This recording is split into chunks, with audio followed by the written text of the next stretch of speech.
students, it's day 1 for the chapter Sound. The objectives of the chapter are sound waves, reflection of sound waves, echo, determination of speed of sound by the method of echo, use of echoes, free vibrations, damped vibrations, forced vibrations, resonance, some examples of resonance, characteristics of sound, music and noise. The specific objectives of today's topic are sound waves and reflection of sound waves. Now let's start with the first topic, sound. Sound is a form of energy which gives sensation of hearing to our ears. Now next is, what is the cause of producing sound? Students, sound is produced when a body vibrates. You can do a simple activity to know how sound is produced. Just keep your finger on the throat region and say hello.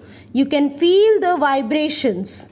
And these vibrations reaches us through the vibration of particles of surrounding medium. See this picture, students.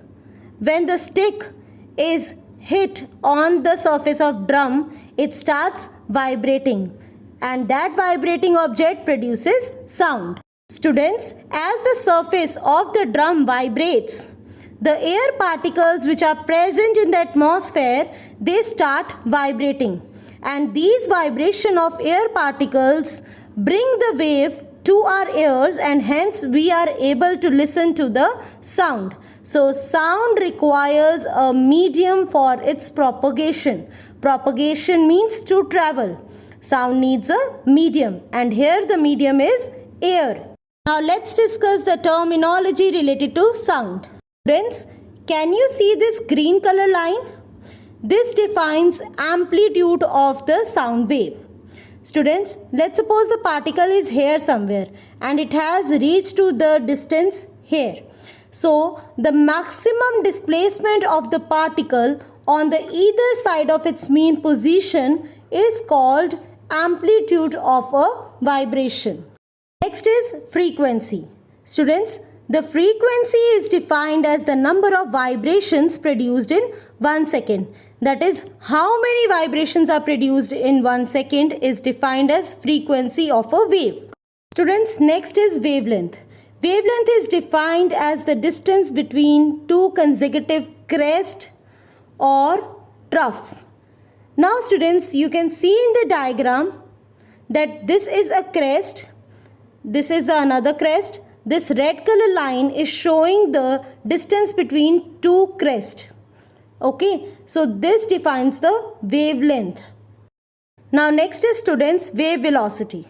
Students, wave velocity is defined as the distance traveled by wave in 1 second. Now our next topic is range of audibility. Students, our ears are sensitive to only a limited range of frequencies, that is 20 Hz to 20,000 Hz. 20 Hz means 20 vibrations in 1 second to 20,000 vibrations in 1 second. And this range of frequency is called as range of audibility. Students, the sound of frequency above 20,000 Hz is called ultrasonic, while the sound of frequency below 20 Hz is called infrasonic. So, frequency below 20 Hz, infrasonic, frequency above 20,000 Hz, ultrasonic. Students, ultrasonic and infrasonic both are inaudible to human beings.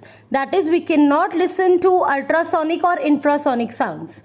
The audible range for human ears is 20 Hz to 20,000 Hz. But they both travel in a medium with a speed same as that of audible sound. Now, our next topic for the day is, what are mechanical waves? Students, sound waves are also known as mechanical waves as they require a medium to propagate. Students, when in the medium particles vibrate, there is a change of kinetic energy into potential energy and vice versa. Students, sound waves are also called as mechanical waves.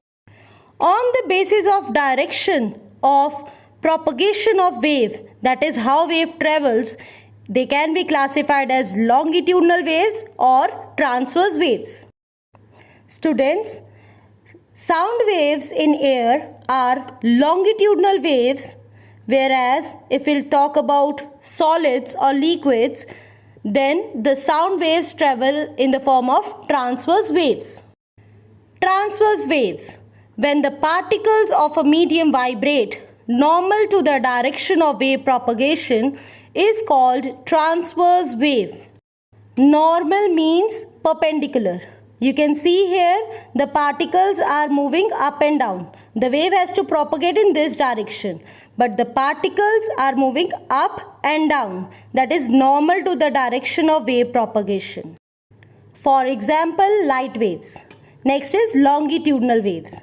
When the particles of a medium vibrate parallel to the direction of wave propagation is called longitudinal wave. As the wave has to travel straight, you can see here pink lines that is showing the direction of wave propagation. That is in the same direction of which the particles are moving. So they are moving along the length. The particles are vibrating along the length. For example of longitudinal waves, we have sound waves in air. Now next is students, factors affecting speed of sound. There are three factors: density of a medium, elasticity of a medium and temperature. The first one is elasticity. Students, solids are more elastic as comparative to liquids or gases. So the speed of sound is maximum in solids. Students, another factor affecting speed of sound is density, and speed of sound is inversely proportional to density. Next is temperature. Students, speed of sound is directly proportional to temperature. That is, when the temperature increases, the vibration of particles increases, hence the speed of sound also increases. Now next is difference between sound wave and light wave. The velocity of sound waves in air is approximately 330 meter per second, whereas velocity of light in air is 3 into 10 raised to power 8 meter per second. Sound requires medium for propagation and light wave can travel through vacuum. That means it doesn't need a medium for propagation. Sound wave is longitudinal, whereas light waves are transverse in nature. Sound waves are mechanical, whereas light waves are electromagnetic waves. Next is reflection of sound. Reflection means bouncing back. So the bouncing back of sound wave on striking the surface such as wall, metal sheet, plywood is called the reflection of sound wave. The reflection of sound wave does not require a smooth and shining surface like mirror, as it is required for reflection of light waves.